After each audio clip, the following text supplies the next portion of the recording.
La Pâque approchant, les chefs des prêtres et les scribes cherchaient le moyen de supprimer Jésus. Judas s'en alla parler avec eux pour voir comment il leur livrerait Jésus.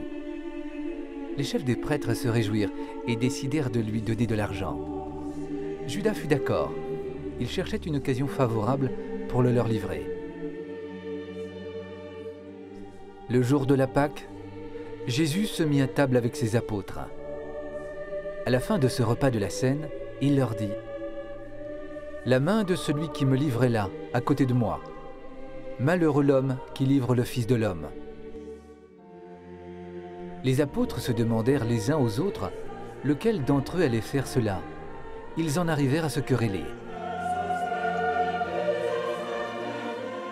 Jésus dit à Simon-Pierre : « Simon, Simon, Satan vous a réclamé pour vous passer au crible, comme le froment. Mais j'ai prié pour toi, afin que ta foi ne sombre pas.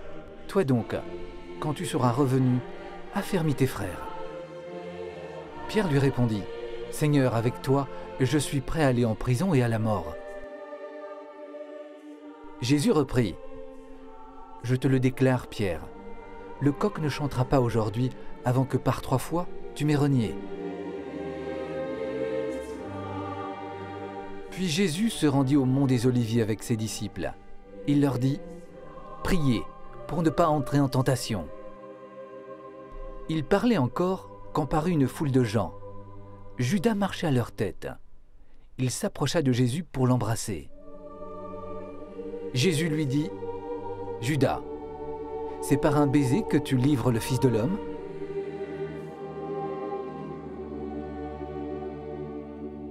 Les chefs des prêtres, officiers de la garde du temple et anciens, se saisirent de Jésus pour l'emmener dans la maison du grand prêtre.